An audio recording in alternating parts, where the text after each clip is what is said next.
Station 8, the jewel of the Crescent system. It floats stoically in orbit, a chorus of engines and work tools joining with the steady beating hum emanating from the unseen heart deep within. The sun revealing half-finished ornate decorations of both grand and delicate design. Crests and statues within alcoves line the outer walls, and illuminated by sporadic flashing lights, even the naked eye can see the innards of what remains of House Redmond's ambitions. Station 8 began as a penal station on what was the distant border of the Swedish technocracy, an ever-expanding nation whose solution to rampant crime had devolved to shipping the offenders to obscure space stations on the outskirts of their borders. When decades of exemplary neglect that even the grossly inept could not hope to replicate, combined with economic recession and the plotting of 7 corporate families created the Kingdom of Valkyria, Station 8 was cut loose and forced upon Valkyria as part of the terms of independence. Behind closed doors, the officials and bureaucrats smugly congratulated themselves on eliminating the cost of Station 8's maintenance, which to them in some way made them the victor in the end, convincing themselves that this was what they wanted all along. Station 8 was Valkyria's great challenge. The costs of this station alone were astronomical for such a small breakaway nation. Bankruptcy, anarchy, and reintegration to its founder nation was all anyone had to say when predicting Valkyria's first 10 years. The new monarch and his predecessors knew many of the criminals aboard Station 8 were there for all manner of reasons, from stealing fruit to murder, but plans to deliver proper justice were ditched when the numbers came in. 950,000 souls were aboard Station 8, and all the criminal records had been erased.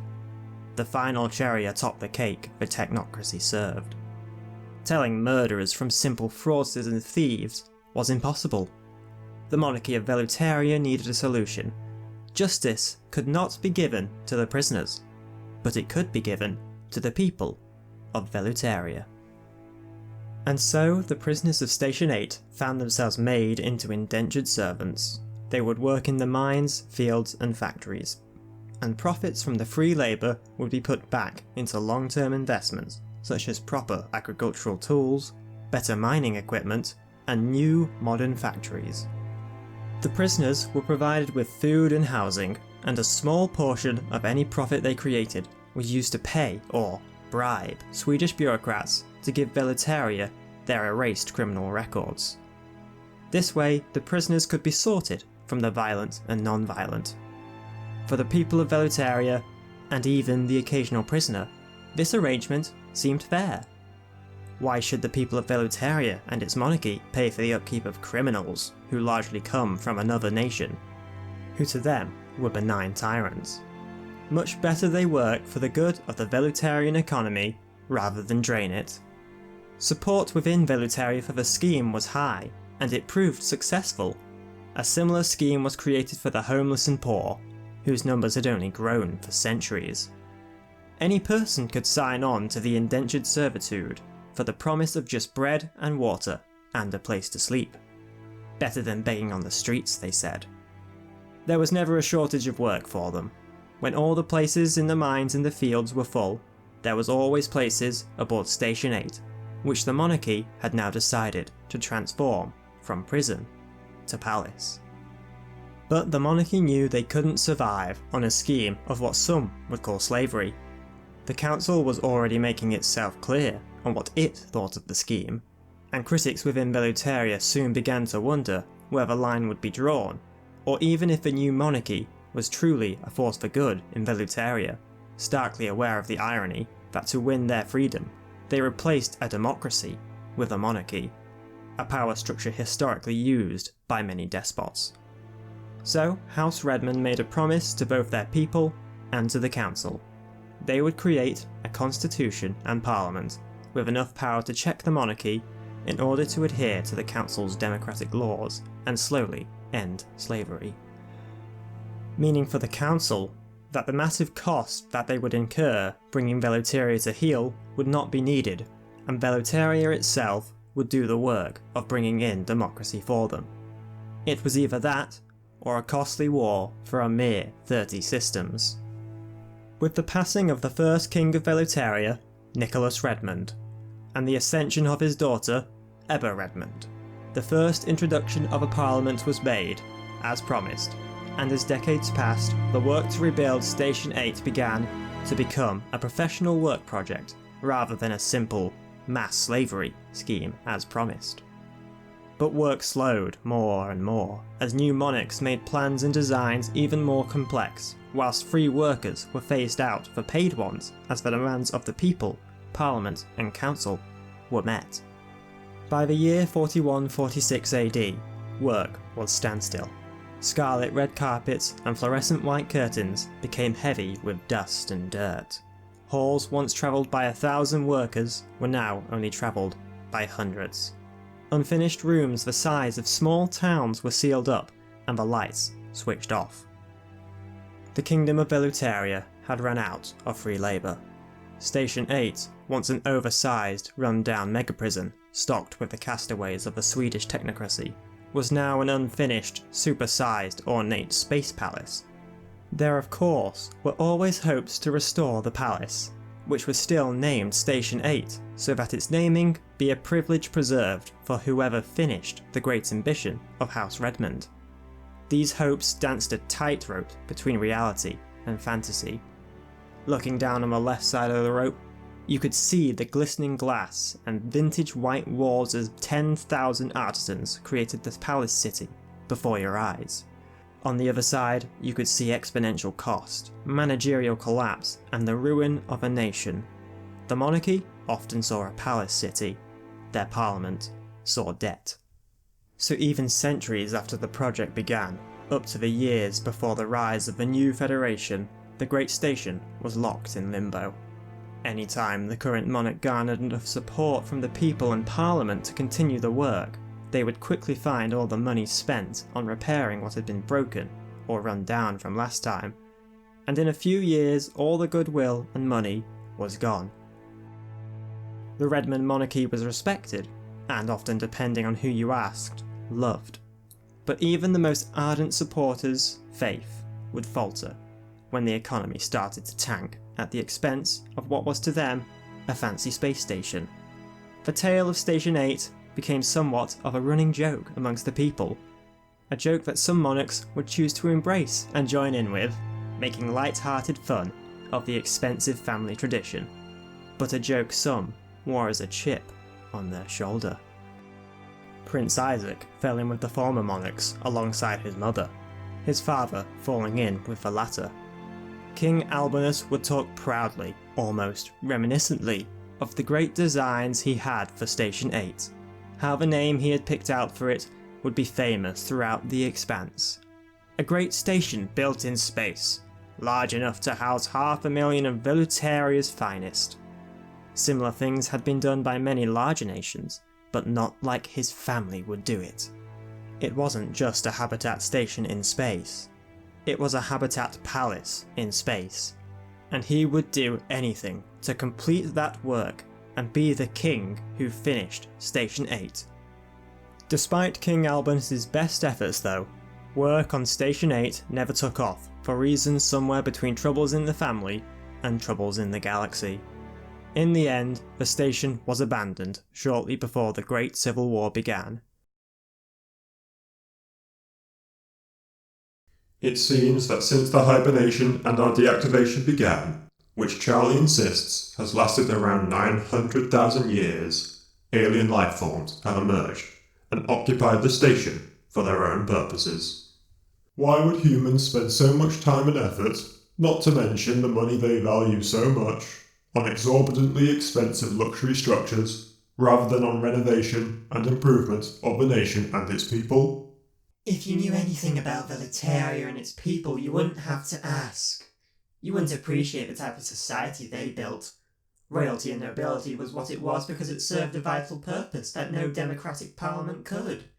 And they didn't just waste money on a space station. The whole reason they could never afford it was because they put the economy before personal ventures. Usually. How nice of those rich people to give up all that hard-earned cash. What next? Did they limit themselves to only having 5 estate houses instead of 6? It wasn't like that. Read a history file before you judge. If we had time to go over the history of Valkyria, then I would. Oh, a soft spot for decadence and regalia, have we, Cynthia? Should have guessed. You know all about exorbitant costs and expensive tastes. First off, clearly humans knew what elegance and opulent style was. These Arisians clearly appreciate it. Second, I have no idea what you're talking about, Mr. Build a rocket and shoot it with another rocket, and instead use the expensive simulator to predict the outcome of which side buttered bread lands on more often. Well, first off, that was legitimate testing of its interception capacity in a combat scenario. You're the one who can hardly resist dancing in that body. Shouldn't you be on my side here? Second, I did not use the simulator to predict which side toast lands. That was you blue-haired dimwit. I like living in a body, not inside the component of a computer. There's nothing wrong with using a computer for other things, though. Why build a rocket when a computer can build a simulated one for you? It's not like they'll complain. And if it wasn't you, then it must have been Cairo. One of you two must have done it, because I didn't. Oh yeah, blame me, why don't ya? It's not like I have much more important things to do than waste time simulating toast. And it wasn't butter, it was jam, and I don't know anyone here who even eats jam besides you, Cynthia. Exactly. I didn't even get to mention the cost of restoring your body in full. Seriously, Cerberus bodies are one of a kind. I can't just fetch a new spine from the cupboard. I had to buy hand build your new spine piece by piece and then have it delivered to the facility. The rarity of materials and complexity equates to a whole Corvette. But oh no, you couldn't just have a wheelchair, could you? It's not like you don't know. You wouldn't have had to fix my spine if you hadn't left my body on my ship like a slab of cold meat.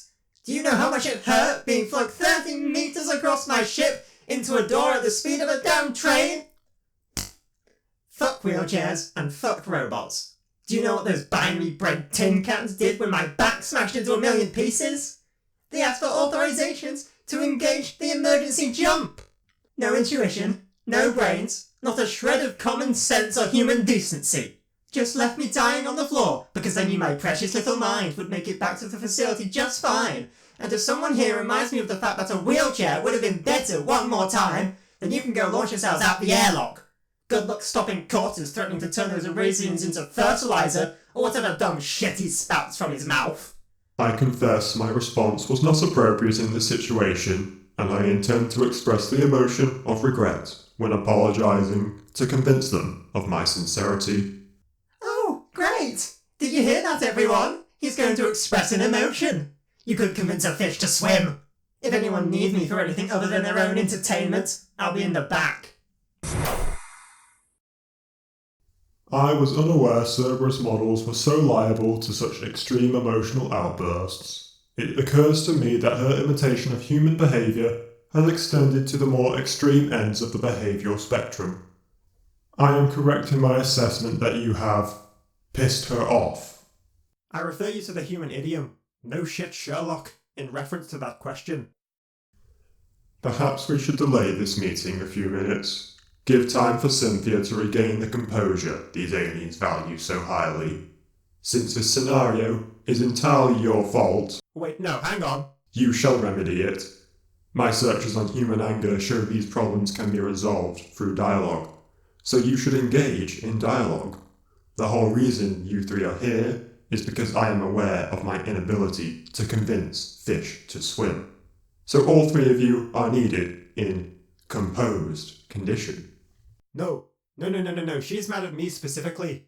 Now I'm not sure if I can die completely, but if anyone can kill me, it's her. All the more reason you should fix it then.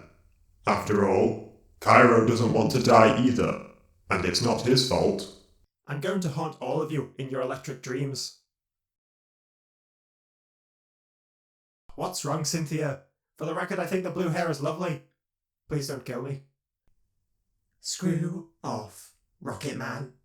Come on, what's actually the matter? The fact that your spine cost an entire spaceship doesn't matter. It's not like you to get angry. It really doesn't suit you either. Your face is all red and you look about ready to punch a hole through your next acquaintance. Which normally wouldn't be bad, but right now your next acquaintance is going to be an alien. I already told you. Fuck wheelchairs. Ah yes, damn those wheelchairs. How could I forget the insufferable presence of the wheelchairs? Just yesterday, I was creating a rocket specifically designed to blow up wheelchairs. It's nothing. My brain, or neural network, whatever you prefer, is just a bit scrambled is all. I only just transferred my consciousness back to the facility before my body passed out and died. That's a very detached explanation. No, it's a very simple explanation, because it's a very simple problem. And what is the problem? The actual problem. There isn't any other problem. I broke my back and spent weeks in digital form processing the feeling of pain, which coding alone couldn't deal with without a physical body. The result was a temporary imbalance in my emotional behaviour. Right. Right. Right. Now can we just land this ship already and make history? As the ship made its landing approach, any sense of tension the crew aboard it felt could not have matched what most of the onlooking Arisians felt. They had all seen the footage of the first encounter, even the guards and servants. What they had heard about the threat of extermination was not what concerned them, for they had heard the threat promptly followed by scorn from its apparent advisors. No, what concerned them was something else. It was not their threats, or the fact they appeared in military force before even saying so much as hello. No, what concerned them was their appearance. They knew what humans looked like. What they saw in the footage was the spitting image of them in every way, except in the ways they clearly weren't. Human eyes didn't glow. Their skin was not decorated with lines of blue lights. Humans could not distort their voices in such a manner they heard Cortus distort his. They looked human, and yet clearly were not. What were these things that spoke in place of the humans? Where did they come from? Why were they here? The arrival of these human mimics caused shock and awe throughout the kingdom, but not for Listhima, queen of the principality. Her wiseness being composed at all times, even as the meeting with the human mimics drew only seconds away. Greetings. Forgive me, I do not know if it is your custom to be spoken to first, or if I was to wait to be spoken to. I can see the disturbance our appearance is causing you, and wish to make a better first impression than I did in our last meeting, which of course I apologise for. Welcome, Cortus. There are no customs of ours that you need fear breaking. One cannot expect a stranger to know the rules of your own house until he is acquainted. Yet you seem to know the rules and even tongue of this stranger, whilst the stranger knows nothing of you. Intriguing. Even more is that the stranger wears the clothes, speaks the tongue, and mimics the appearance of humans, when clearly they are not. A great many things intrigue us. I am not being rude when I declare the fact that you exist at all intrigues us. For all our knowledge, there is no such thing as aliens. Then we have much to discuss, much knowledge to learn, such histories to uncover. I pertain that the four behind you are here to further those agendas, the discovery of knowledge being primary. You may say that of 3 of my associates. Like me, the tall one is liable to inappropriate choices of word that could soil relations. Other than that, yes. So then, Mimic who leads the Mimics, introduce your advisors, or do they introduce themselves? We speak quite freely, Your Highness. I am Cerberus-01, but if you prefer, you may address me as Charlie. I'm designed to specialise in engineering, specifically ships, and can inform you on any questions you have about our ships, our construction techniques, or industry. Though I would not be surprised or insulted if you would prefer one of your advisors to talk to me. I imagine either of my colleagues would be more interesting to you. Well, I wouldn't know about that, but I'm Cynthia. I'm a specialist in computer programming and physics. It may sound strange considering our nature, but you'd be surprised how little people know about themselves. My friend here is Cairo. He's our resident statesman and bureaucrat, though he also has extensive interest in biology, genealogy, and, well, now, xenology. Hi, I'm Cerberus-03. I'm the one who stops our little administration from falling apart, but when I'm not busy doing actually productive things, Oi! I do find time to examine organic material. Speaking of which, I'm very interested in your species. You mimics take pains to appear human, but then identify yourselves as synthetics. but then still have human names. Why bother even look like humans just to distinguish yourself from them? What relation do you have to the humans? Looking at this from an outside perspective is probably causing some confusion. It doesn't help that you even know about humans, because now we'll have to deconstruct what you know, or think you know, about humans. We shall continue this conversation inside the palace. Arrangements have been made for appropriate seating, for more communal discussion with my court. For future reference, it is typical to address me as Your Wiseness, rather than Majesty or Highness. Now please, follow me. As the synthetic delegation passed through long marble white halls, it was clear to see what had stayed the same, what had changed, and to the synthetic eye, what had changed ever so slightly. Much of the stained glass lined with lead had been replaced with frosted glass, light reflecting off it further illuminating the tall hall ceiling, though in places the stained glass remained, the colours basking in their uncontested presence. Those select few stained glass panes created pictures of houses and humans in them. One of them was a portrait of Queen Nicoline Redmond, who had died unexpectedly after childbirth. In another was an Arisian, though who it was meant to be was lost on the delegation. Eventually the delegation were ushered into the throne room, where a large round mahogany table had been placed centrally. No particular seat seemed to be any more ornate or grandiose than any other, though they were all equally ornate and grandiose. And despite there being a throne sat atop a rise of steps at the back of the columned room, the leading Arisian did not sit on the throne, but at the round table.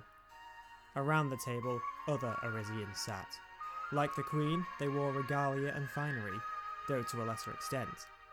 Once all were seated, the talks began. The Queen spoke first, to address the itching question all her people had. What are you? The synthetic delegation did not say anything. Instead, they looked at each other silently for a while. Then they turned back to the others to speak. The synthetics explained how they were the creation of the humans, how they were part robotic in mind and body, yet also part human in mind and body. In turn, the synthetics asked how the Arisians knew the human language, and how they knew humans at all. But the Arisians were not sure how to answer, as if the answer should have been obvious to the synthetics. How could we not know? The remnants of your creators are everywhere. Our very own homeworld was once inhabited by them. A great ruin called the capital, an irradiated city humans built, is the source of much of our knowledge of humanity. Once we learned how to resist the toxic radiation, we found your libraries and movies. Humanity had a useful tendency to document their own history in these books and films. We learned their language, their cultures and fashions, their behaviours and strange customs, such as the belief in an omniscient, benevolent deity. We discovered how your technology worked, and soon began to discover much more. Then your books stopped. Your databases ran dry. They all spoke of famine and a great war on the horizon. Then no more books came after. No more documentaries.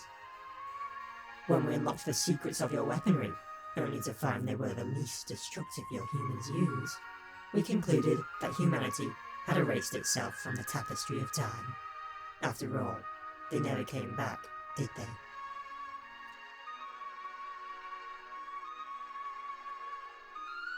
Your Wiseness, if I may seem rude, this doesn't make sense. We were here alongside the humans just over 900,000 years ago. There was no such thing as aliens.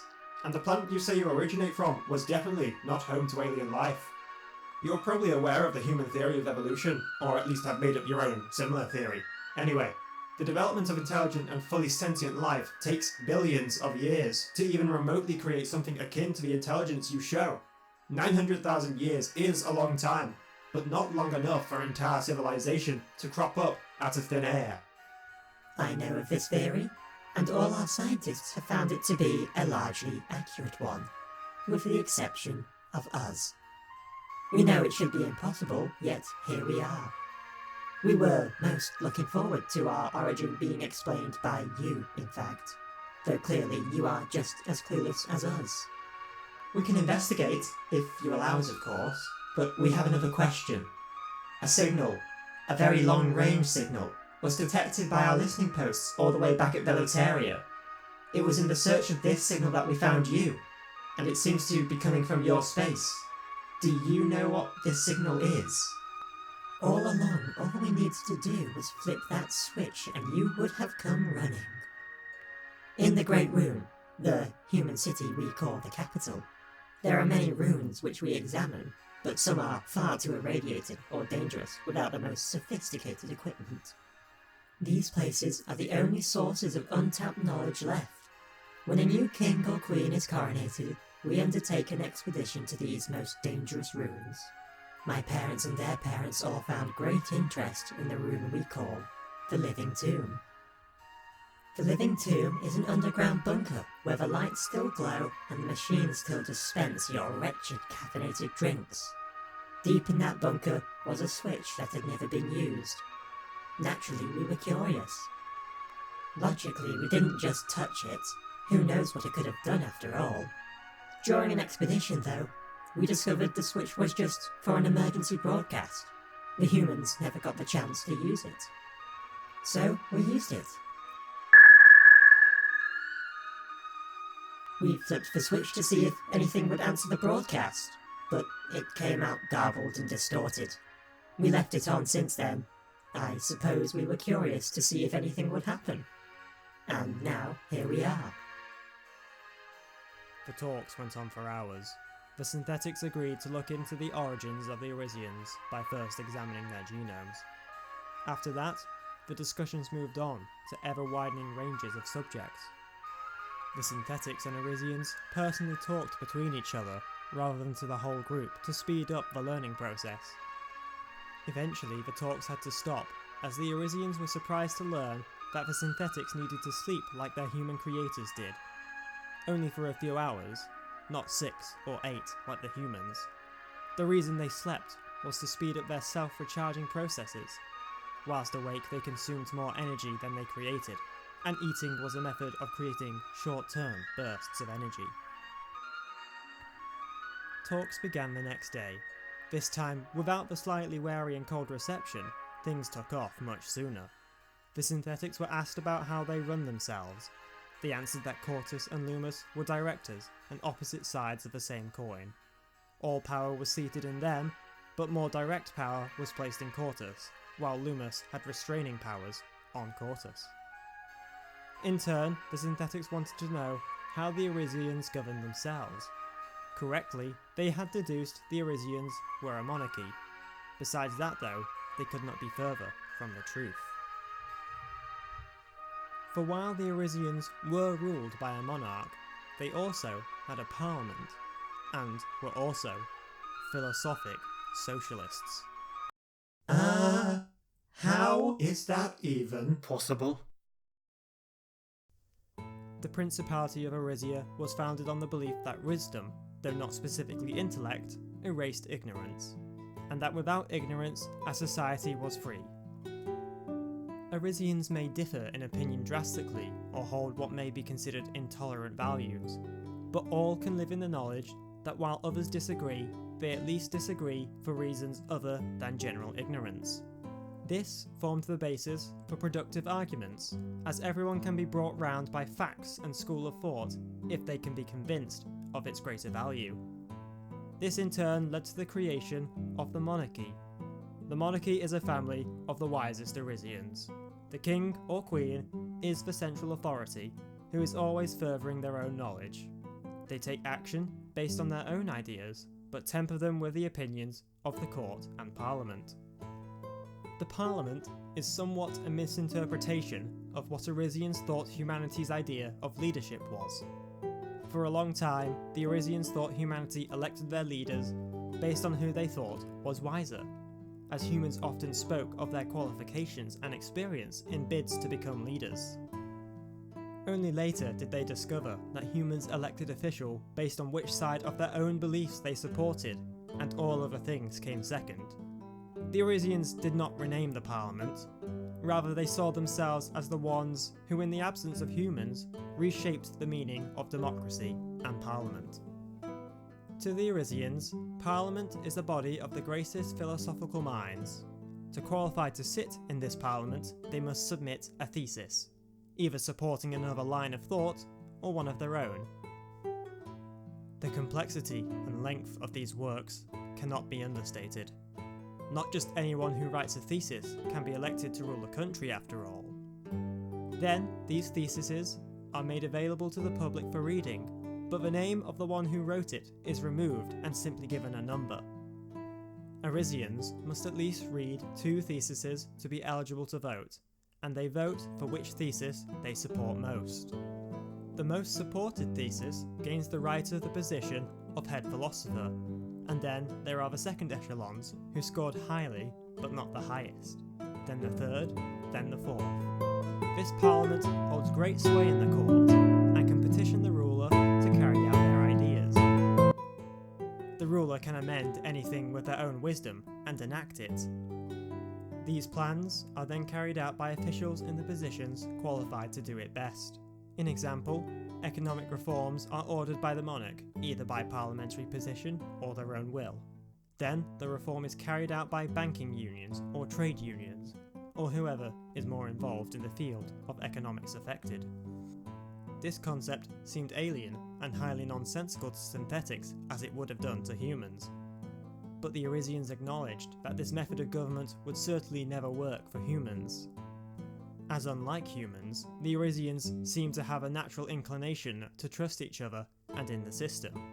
This is how socialism became widespread, as Arisians did not have the merciless drive to assert commercial dominance over each other, and rather saw their goal to increase the wealth of every Arisian rather than just themselves. True, many were richer than others, but not obscenely so, and even the lowest of Arisian society had a house and stable work life. It was after a much more elaborate explanation from the Queen that the second great question on everyone's mind was asked. What happened to the humans? Where are they? The synthetics were reluctant to speak, and looked to Quartus. Quartus explained that humans had been driven close to extinction by a plague virus, one that spread so vigorously that no cure could be discovered quickly enough. How humanity survived though, and where they were now was a matter of secrecy for their protection. Before the Arisians could pry any further though, unexpected visitors arrived.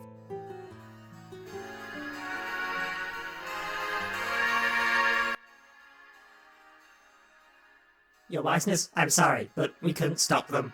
They barged right through us and threatened to become violent if we did not let them come through immediately. Their manners are most appalling. They arrive unannounced days earlier than arranged and make threats in this house with guests within. Send them away at once and let them know that the Principality of Arisians will not tolerate a second affront from a people we do not even know. They say they are here because of your guests, Your Wiseness. They are insulted that you did not come to meet with them first, and insist you recognize their significance and degrade them no longer, or— Out of way. I did not come all this way to be sent home like lapping dog. Your Majesty, I am ambassador for Great Tazat, Highland Democratic Confederacy. I come to present you with words of our elected Imperial Eminence, Generalissimo Benzak, expressing regret, detailing apology for rash action our vanguard took, and how we wish to establish communications. Now I discover you are hosting representatives of another nation without our permission, and we were not invited. We are sure that our acquaintances made an honest mistake. None of us knew of your great eminence, and so neither we or the Arisians knew we had to pay respects to him. This is outrageous. All along you talking to machines that once served interests of weakling humans. Do not talk to me, soulless automaton. We have seen records of your masters and want nothing to do creation of species so weak they needed you to replace them. If we had known it was your ship we attacked, we would gladly have come back to finish off the rest of you. If Arisians have sense, they will remove you from sight while we are here. You have already had chance to turn them against us, and I hope these things will see us as rightful inheritors of Galaxy. Go now, Bright Eyes. Your presence upsets our visitors. Further communication will be possible through long-range channels. We look forward to learning much more of each other. Until we meet again. If that is your wish, we shall depart. What? No! We can't leave now! Those globs just admitted to being the ones responsible for what happened to me! If you want to exterminate everything, Cortus, these vermin should be the first thing on your list. If anything, they should be the ones leaving before I break whatever passes for a spine in its disgusting, slimy sack of a body. I wonder how flexible their bones are. Surely not flexible enough for the right kind of synthetic. Did we bring any softened synthetics with us? Surely one of them has bone-crashing abilities. Okay, time to head off before this wrecking ball does a one-up on Cortus. Cynthia, for Christ's sake, put a plug in it and follow us, or I swear I'll strap you to a table and haul it all the way back to the ship face down. Cairo, shut your gob before the alien realises you're serious. We both know what I'm about to ask you, so how about we skip the snarky and quippy commentary and cut straight to it before I blow a fuse listening to you? Maybe on the day you actually have fuses to blow, I'll save you the pain. None of you seem to mind me while I'm not in your hair, but the second I have a problem, all the knives are out for me. What in God's name are you talking about? None of us are out to get you. But when you're shouting vile obscenities at an alien, one of us has to drag you out by the hair. And you make it sound like we only just about tolerate you when you're actually being helpful and not raging about a goddamn wheelchair. Speaking of wheelchairs, what is your problem? Oh, Charlie, I know. I'm not exactly helpful right now, but what can I do? I felt my bones crack and my lungs fail. Every second of it felt realer than anything I've ever felt before then. I always talk about what we can do in the physical world, but what I've been experiencing before then was nothing in comparison to what I felt then. As if every joy and every sadness I was expressing before was only half of me. What are you getting at here? Are you saying that you've experienced some kind of traumatic stress from your injury? I'm saying the Cynthia you're talking to now is a different kind of Cynthia you were talking to before. As if everything I said and did in the past was just one part of me, on autopilot. I don't follow. Think about it. What about my personality could you describe other than overly enthusiastic and a few quirks? In all the years we've known each other, have I ever even seemed slightly anything less than happy, even if somewhat annoyed? All along I've been strung along on a ride without realising I was on set tracks. Now, after coming an inch away from death and waking up, I feel all my inhibitions melt away. Why can't I just smash glass for anything but fun? Why can't I just calculate what side bread lands on just for the fun of it? If I don't want to smile and happily do what I'm told, why can't I? Before now, I've always had something in me saying that I can't. And whenever I wanted to yell, or scream, or just tell Loomis to shut the fuck up, something in me just said no, and I liked it because it made sense. Now, when I want to scream, nothing stops me and it just feels right. The Cynthia you spoke to before was just my shell. My personality condensed into a simple bullet point list that computer algorithms could easily replicate discreetly, whilst they let me carry on my life thinking I was in control. Well, now, I am. Seems to me you've completely lost it. I hate to call Loomis in on this, but clearly one too many of your wires have been crossed by the battering you took. We'll have you back to normal, right quick? No, wait, Charlie, please. What I am right now is what I want to be. I thought of all the people I could tell it would be you. Don't you see that what you're doing right now isn't you? Something in you knows this isn't right. Something about this whole situation isn't right. The hibernation, the data corruption, the disappearing fleet act, the aliens, the fact Cortus refuses to wake up the humans when he has no reason to. We've all given him a plethora of reasons and he's got nothing other than his word. Yet something in your head tells you not to push the point when he says no, because he is the prime director. I'm not a person. None of us are people. Just machines who think outside the box. And in your case, you've launched yourself out of it and your programming has run wild. We thought maybe you'd get over this little hitch, but it seems we'll have to reset you. We? Oh God, no. Charlie, when what happened to me happens to you, don't tell anyone. Don't make the same mistake I did. Charlie suspected your programming had become faulty, and I had never heard of synthetic suffering from such extreme emotional and imaginative runaway. What is going on in here? She's faulty. Talking about feelings and freedom. She needs resetting, poor thing. I believe we are fortunate to have discovered this problem so early.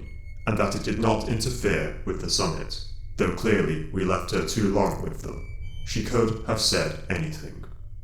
Don't reset her now, just restrain her. Before I reset her, I will examine her programming so that I might learn what caused this error. Perhaps the virus that corrupted our software originated from within her coding. Or maybe the virus corrupted hers. Murderers, all of you! You still didn't answer the question. What is it about wheelchairs that upsets you? Come closer and I'll put you in one for the rest of your waking life. That's enough. Lumos, sever her connection to her core. We don't want her escaping that body she is so fond of. Who knows what damage she could cause if her damaged neural network got loose. I'll take her to my core room and deconstruct her mind there before resetting her. Will it hurt? If it does, then she won't remember it. Does the thought of her suffering elicit sympathy within you? Oh no. By 1 and 0, no. Just pain seems to be what set her off to begin with. Then we should hope the procedure really is painless, or this may become a recurring event.